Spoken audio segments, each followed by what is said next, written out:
name we pray. Amen. You may be seated.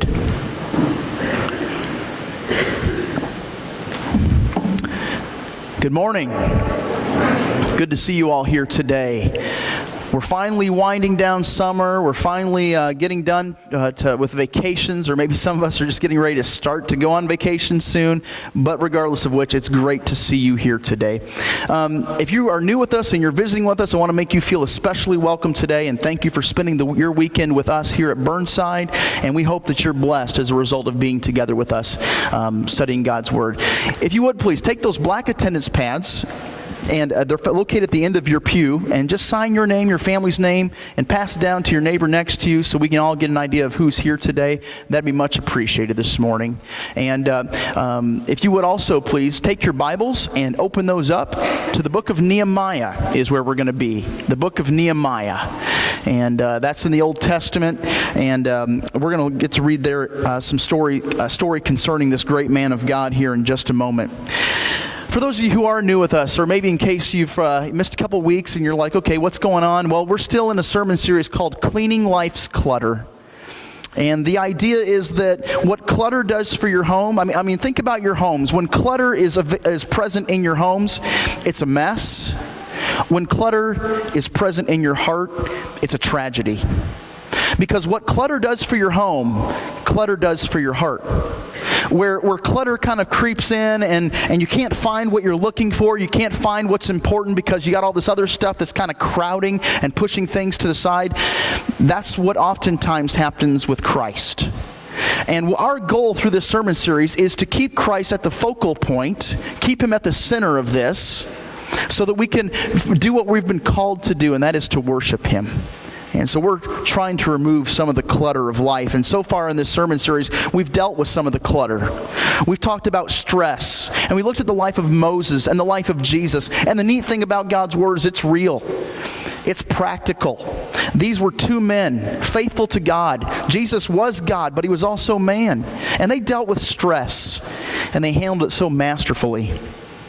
The second week, we talked about failure. And failure can be something that just crowds our life, and we become so consumed on our past and what we've done and how we've messed up that it crowds Jesus out of the picture altogether. And we looked at the life of Peter, one of Jesus' most faithful and trusted servants, one of his dearest friends, and his life had potential to be marred by failure. And then finally, last week, we looked at negativity. That attitude that all of us sometimes get, where we just look at things and we think, remember the whole analogy we gave last week about the glass half, full, glass half empty, and then the negative person says, well, the water's probably poisoned. That's kind of the idea of where negativity breeds. It's where it comes from. It's this attitude that, nothing good's going to come of this, and you're soured by life. And we looked at the life of Elijah. And we saw then we learned about 4 mistakes that led Elijah to be negative. And the first thing that he did was he focused on feelings rather than facts. He was looking at things, and rather than looking at the facts, he was focused on how he felt. And he was having a bad day. And that got the better of him. He was feeling bad. Second mistake that Elijah made was we compare ourselves to others. And if you remember Elijah, he was comparing himself to his forefathers. He's like, you know what? I've blown it. I'm not nearly as good as my ancestors were. And a lot of times we get negative because we're comparing ourselves with other people. And then we falsely blame ourselves too, don't we? We take too much responsibility for maybe something that didn't turn out quite right, and we blame ourselves when really you've done all that God has asked you to do in the situation. And people are responsible for their own choices. And then finally, the fourth mistake that Elijah made was that he exaggerated the negative. He was so focused on what was negative in his life that he blew it way out of proportion. He made a mountain out of a molehill. And some of us are pretty good about doing that as well. But luckily, we looked at 3 remedies for negativity.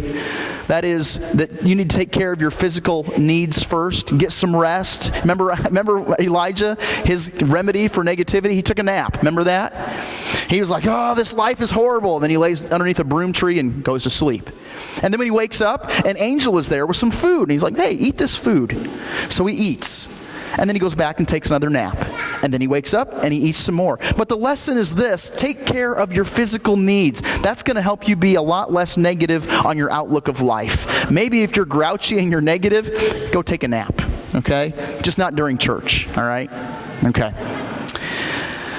The second remedy for curing negativity is giving your frustrations to God. So oftentimes we take our negativity and we want to share it with everybody else. You know what? God wants to hear your negative attitude. He wants you to take your complaints and give them to Him. But here's the thing, and this is where we often blow it. He wants us to leave our negative attitudes with Him. And oftentimes we want to put those back in our pocket so that we can pull those out and share those with anybody who's going to give ear to us, right? We do that. And then the last remedy for negativity is to view God rightly.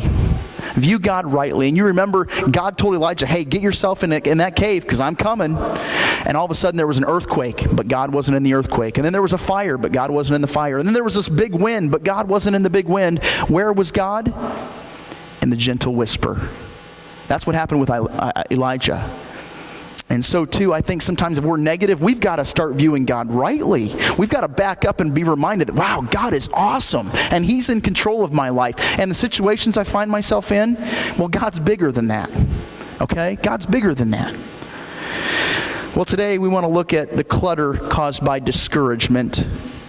And what exactly is discouragement? Because we've all felt it. We've all felt it from time to time.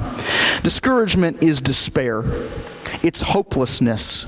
It's that feeling of, what's the use? And today we're going to be learning from Nehemiah's story. Let me give you a little background in case Nehemiah might be new to some of you. Okay, go back with me a little bit. The year is 586 BC. Jerusalem, God's holy city, this great and powerful city, is under attack, and eventually will fall into the hands of the Babylonians. They will destroy the city, they will take the captives who are left alive, and they will take them to be prisoners in Babylon. Some of the most famous prisoners from that exile were Daniel. Remember Daniel in the lion's den? He was living in Jerusalem, and then all of a sudden he got yanked out of there when the Babylonians came. How about Shadrach, Meshach, and Abednego? Well, now we fast forward 140 years. The year is 445 BC. And you may recall that the man Nehemiah was a Jewish man who was born and raised in captivity.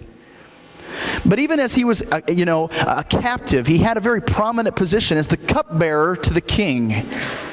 The cupbearer's job was, when any kind of wine or drink was to be brought to the king, it was the cupbearer's job to make sure it was the finest wine and to make sure that it was tasted good. And so he would taste the wine to also make sure it tasted good, but also to make sure that it wasn't poisoned. Well, Nehemiah decided that he had a bigger calling on his life than that. He decided that he was to rebuild the walls surrounding Jerusalem, because you got to keep in mind, walls meant something back then. They were a sign of security and safety, a sign of prominence, that the city was well and in order. And in Nehemiah chapter 1, Nehemiah gets word from the Jews who have returned to Jerusalem that the once great and godly city is still laying in ruin. And this greatly bothered Nehemiah.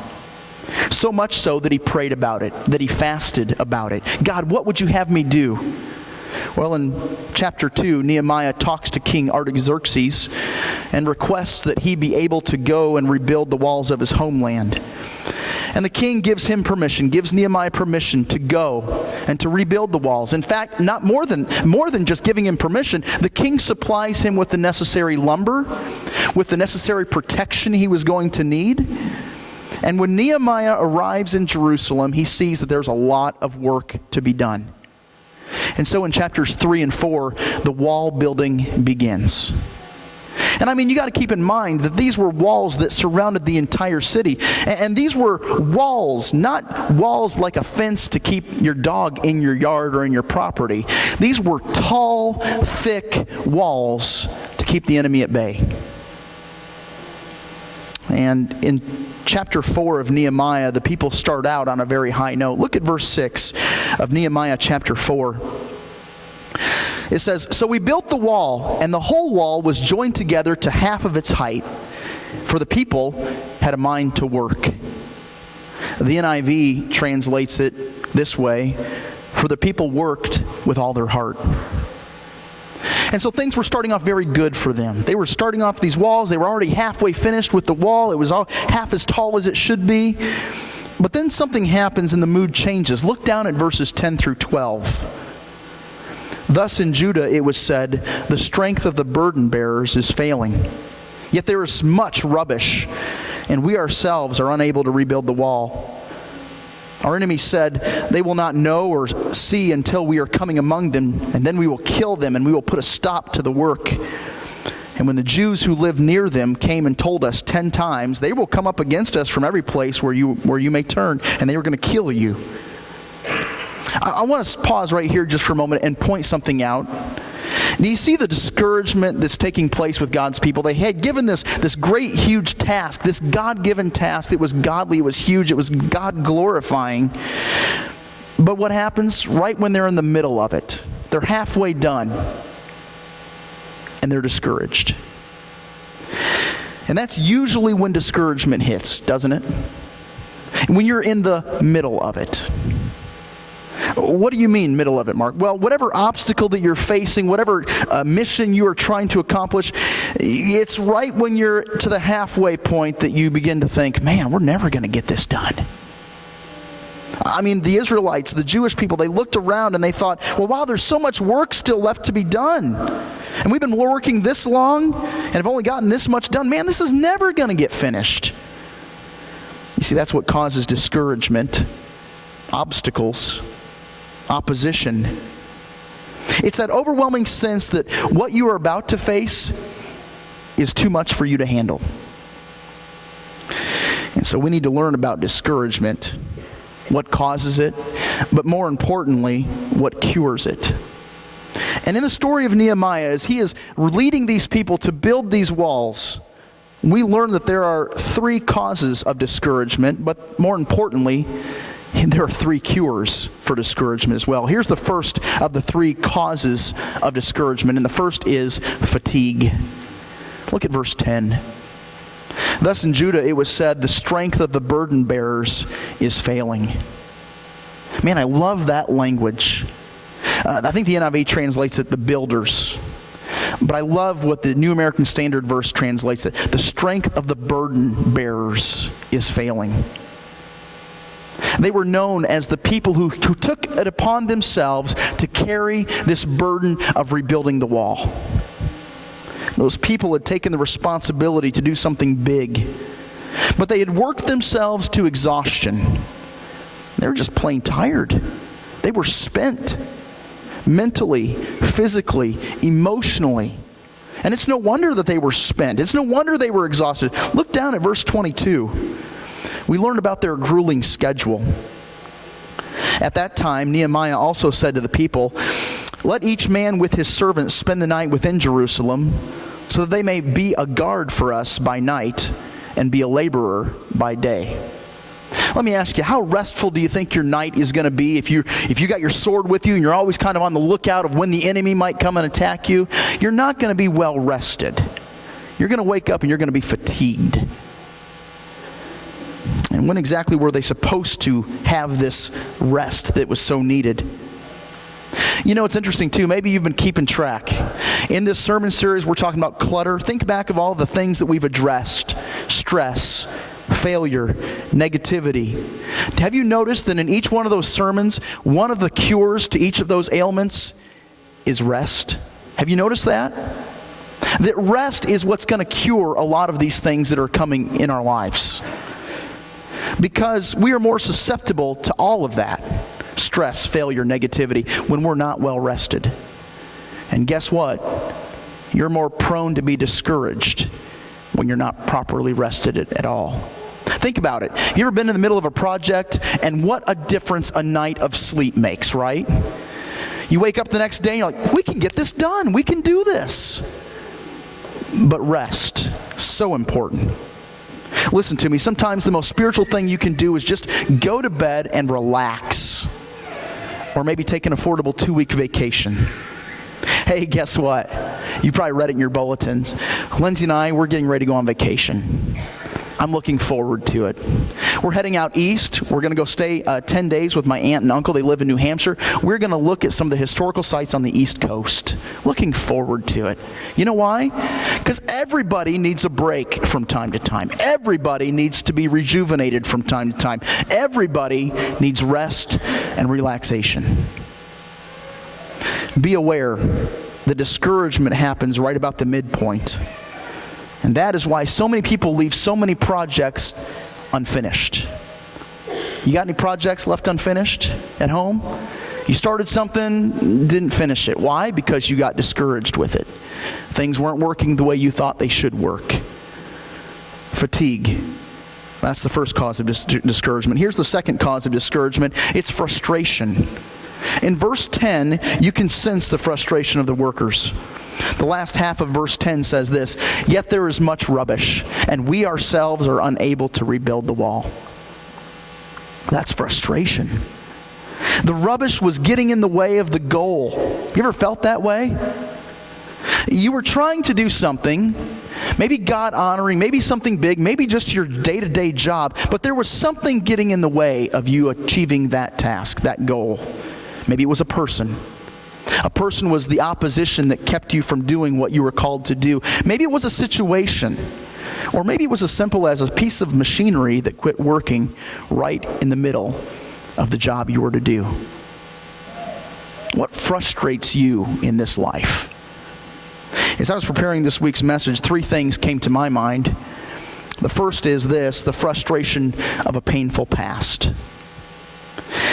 You see, as the builders were looking around and they were trying to rebuild the wall, what they were frustrated and discouraged with was the painful past of when Jerusalem was attacked and defeated and destroyed.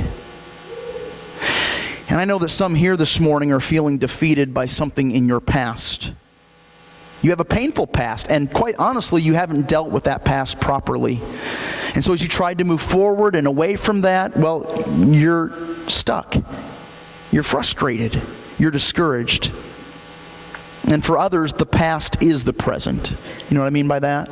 Your past is your present. You have a sin that has haunted you in the past, and guess what? It still haunts you today. It's a habit. You can't shake it. You can't get rid of it, and it's frustrating. And then you begin to think, well, what's the use? I'm tired of fighting. It's a whole lot easier just to give in. Listen, Hebrews chapter 12, verse 1 is an encouraging verse. It says, "Let us also lay aside every encumbrance," all that stuff that trips us up, all that stuff that traps us, "and the sin which so easily entangles us, and let us run with endurance the race that is set before us." A sinful habit is one of the most frustrating things a Christian can face, especially when they want to stop, especially when the desire is there to want to stop. The Apostle Paul knew this all too well. Romans chapter 7, verse 19. "For the good that I want, I do not do, but I practice the very evil that I do not want." And so for some here today, your painful past has caused you to be discouraged as you try to grow and as you try to mature, as you try to move forward. Well, then there's the frustration caused by lack of visible progress. You see, when what lies ahead of you seems greater than the distance that you've come, or the amount of work that is still left to do seems to outweigh what still needs to be done, it can be very discouraging because you're not seeing the progress. Things aren't moving as fast as you would like them to be moving. Let me put it in maybe a context you can understand. Some of you, you're in a marriage relationship that's very frustrating, that's very discouraging. You and your spouse, you seem to be arguing more than you seem to be getting along. And you've gotten counseling, and you both go to counseling, and the counselor tells you both what you need to focus on. This is what you need to do. And you go home, and you seem to be working really diligently toward what it is you're supposed to be doing, but you look over the fence at your spouse, and it seems like they're not doing what they're supposed to be doing. And their lack of progress has you frustrated. Some of you have reached a plateau to whatever obstacle it is you are facing. You kind of plateaued, you flatlined, you know what I mean? And there hasn't been a change in your situation for so long, and you're discouraged. But let me tell you this, and let me encourage you with this, that just because you may not see the progress doesn't mean there's not progress that's been made. Because others have noticed how far you've come. And man, you've made a lot of progress. You've journeyed a long ways. And you've come so far. So don't stop now. Don't give up. Persevere. Run the race with endurance. Well, then there's the frustration simply caused by rubbish. The NIV translates the word rubbish, rubble. The burden bearers, the ones who were building the walls, were working on repairing the wall, and they looked around and they began to get discouraged because there was so much rubble on the ground. You know what rubble is? Rubble can be a distraction. Rubble is small rock. It was too small to be of any use, to be of any value to the goal. In fact, it was the exact opposite of valuable. It was a nuisance. And rubble for you is the stuff that you're dealing with on a day-to-day basis. It's always on your mind. It's always at the center of your heart. It's what stresses you out. It's what makes you feel small. It's what makes you feel frustrated and discouraged. And so I want to ask you this morning, what is your rubbish? What is it in your life that just has you feeling defeated and small? The stuff that has you stressed out. For some, it's finances. You're in a lot of debt. You've gotten more debt than you know what to do with. And yeah, part of it is your fault, poor spending habits. But maybe you lost your job. Maybe you have a medical condition. And it has you stressed out. Let me tell you something. Get rid of the rubble. For others, and this is a serious one too, wait. Some of you are weighed down by your weight, and you've tried everything in your own power to lose the pounds, to do the diet, and you succeed for a little bit, but then it seems you fail and you get back to your original weight and then some. Some of us are dealing with the rubble of health problems, and the doctors are scratching their heads and trying to figure out, what am I supposed to do? What can we do? There's nothing more to be done. We've done all that we know how to do, and you're in pain. You're not feeling good. Seems like you have one thing after another that just keeps popping into your life. It's rubble. Some of you, it's your job. You're so dissatisfied with your job, with your work, and yes, you're pleased that God has provided you a job to earn a living. But man, it's stressful. And you can't leave your work at home. It comes home with you, and it affects every relationship that you have. It's rubbish. For others, that we've already talked about, it could be your marriage. It could be your marriage. And then for others, it's maybe a family relationship. Something's not going right within your family. Maybe it's a relationship with your parents or a sibling or even your children. But something's not going right. And it's got you distracted. It's got you just frustrated. Let me tell you something. Take all that rubble and take the trash out, okay? How often do we take the trash out, if you remember? Once a week, right? With these things that are causing you, how many times do we take these things and take the trash and put it at the foot of the cross of Jesus? How many times do we do that? Not very often. What would happen if we regularly just took the trash out and gave it to God and said, here you go, God, deal with the rubbish. Deal with the rubble. Rubbish is very frustrating. Very frustrating. But here's what you need to remember. God's greater than the rubbish. God is bigger than your checkbook. God is bigger than your health ailment. God is bigger than your job. God is bigger than your marriage. Give God your rubbish. Here's the third third cause of discouragement, and that's fear. Fear can be a discouragement. Did you know that? The fear of, oh no, what will people think of me? Or oh no, what if? What if this happens? What if that happens? The fear of failure. You see, the burden bearers were discouraged by fear. Listen to the threat of verse 11. Our enemies said, they will not know or see us coming until we are among them. We will kill them and we will put a stop to their work. Fear. The great immobilizer, the great discourager. Fear has been responsible for keeping God's people from doing what they've been called to do. This was true of God's people who were trying to faithfully rebuild the walls of Jerusalem. And just put yourself in their shoes just for a moment. They remember what it was like to be treated as a slave, to be treated badly and poorly. And they were afraid that the freedom they now enjoyed would be temporary. And so it would be better for them to run and hide rather than to be attacked and captured and placed back into slavery, or worse yet, killed. And notice who it was that was being discouraged by fear. Look at verse 12. It's not up on the screen. Look at verse 12. Let me read it for you. When the Jews who had lived near the enemy came to us and told us 10 times that our enemy would come up against us from every place where you may turn. Isn't that interesting? Who was the one that was stirring the pot of fear?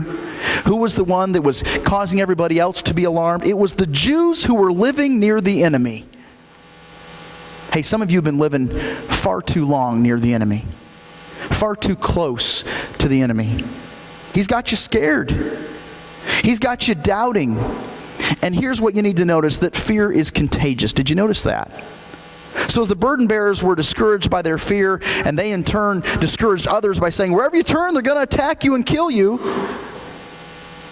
You ever thought what happens when you hang around a discouraging person for very long?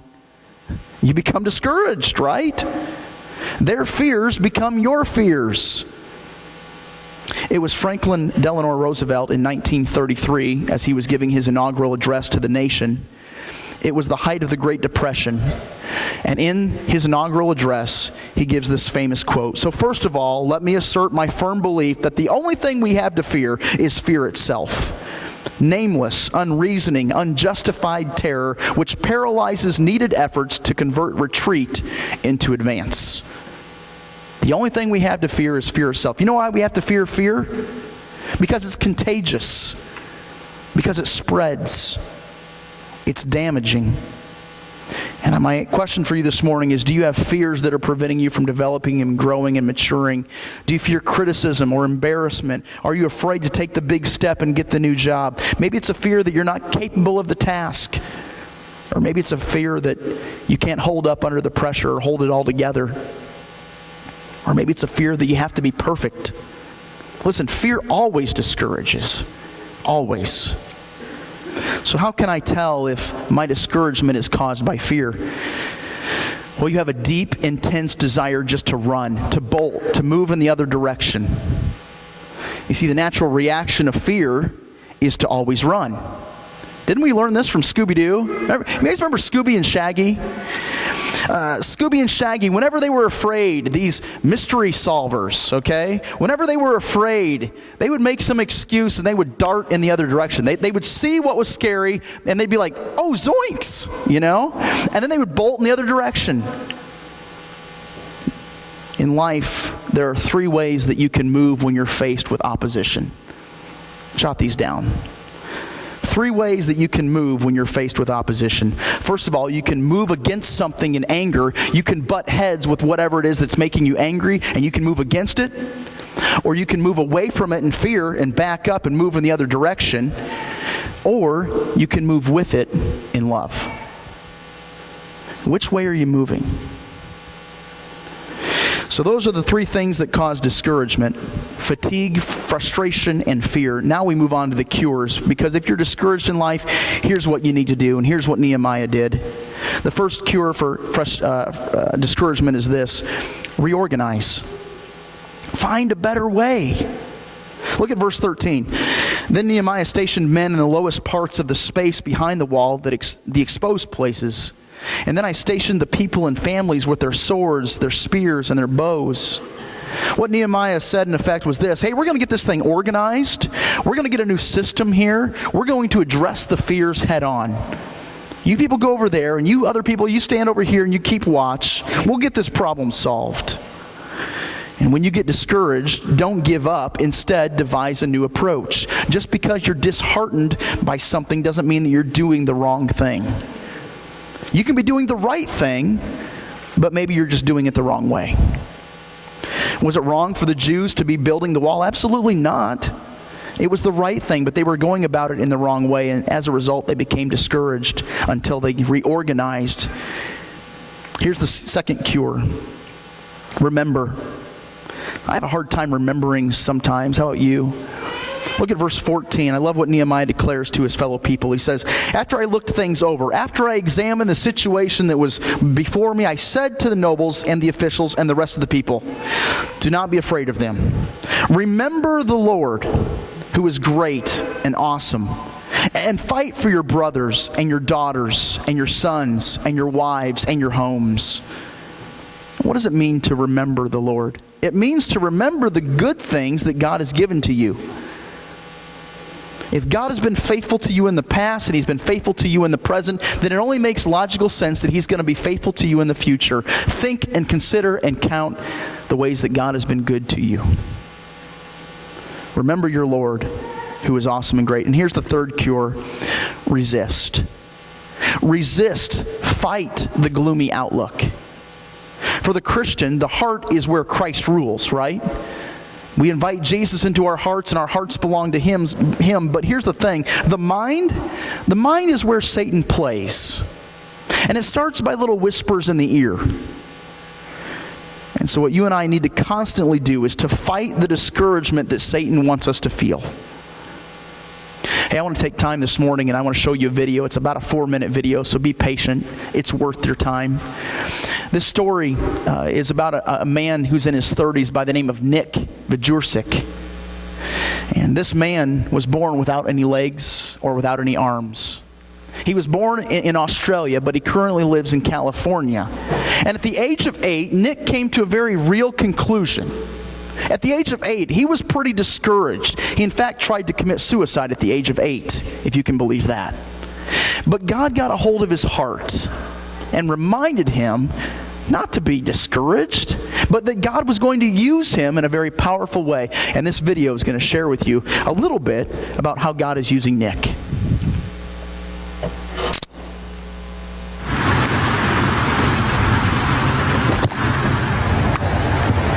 I wasn't ready.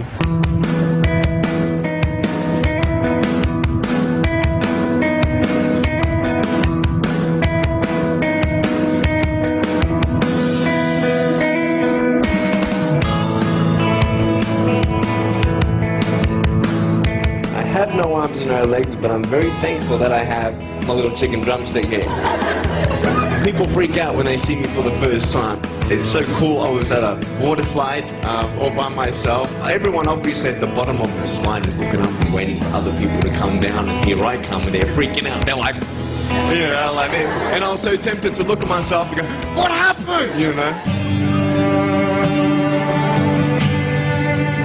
And there were times where I sort of looked at my life and thinking, well, I can't do this and I can't do that. And you keep on concentrating on the things that you wish you had or the things that you wish you didn't have. And you sort of forget what you do have. And there's no point, I believe, in my life where I wish I had arms, legs, I wish I had arms, legs, I wish I had arms, legs, because wishing won't help. But what I've seen in life are just a couple key principles, and the first thing that I've seen is to be thankful. It's hard to be thankful, man. I tell you, when I was 8 years old, I sort of summed up my life and thought, I'm never going to get married. I'm not going to have a job. I'm not going to have a life of purpose. What kind of a husband am I going to be if I can't even hold my wife's hand? It's a lie to think that you're not good enough. It's a lie to think that you're not worth anything.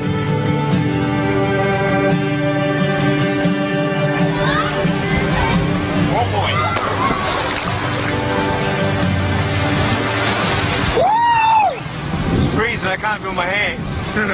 I love life. You know, so many people come and say, how come you smile so much?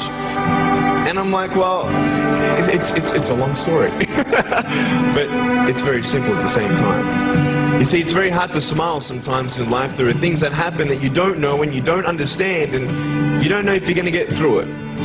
You know, you go through your storms in life and you don't know how long this storm is going to be. And today I want to share with you some principles that I've learned in my life that you can use in yours.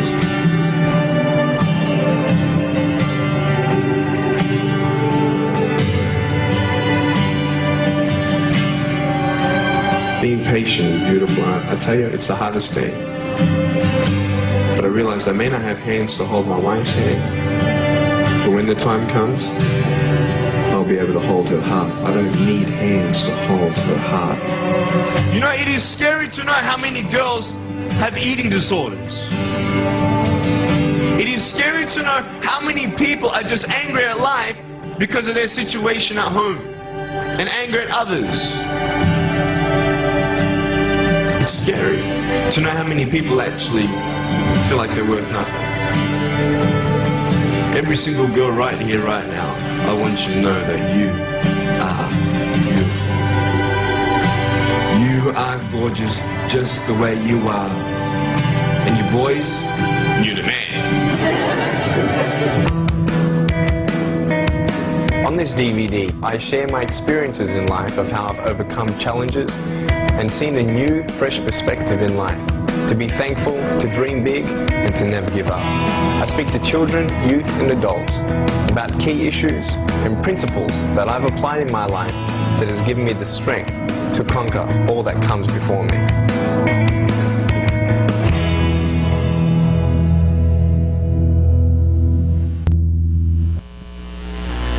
By the way, I got on the internet and I looked at his website. He is a Christian, by the way. He does go around to a lot of school events talking to boys and girls and encouraging them, because life for them is discouraging, and he's the encouragement they need. But it's interesting to know, I found this out, that Nick is married now. He's married. And what thing in his life could have been so discouraging? And I think it was for him for a while, until he realized the cure for that. And that is that he remembered God. He remembered that God created him for a purpose, and that purpose is maybe to travel around the world speaking to people. And so maybe you're discouraged with your life, but keep in mind that God created you for a purpose as well. Live out your purpose. And I think Nick also fights the gloomy outlook. I'm sure he has good days and bad days. That's the way life is. But he fights it. He resists. In James chapter 4, verse 7, James encourages us with these words: resist the devil, and he will flee from you. Now, he's talking about temptation here. But I think for many of us, the temptation to be discouraged is great.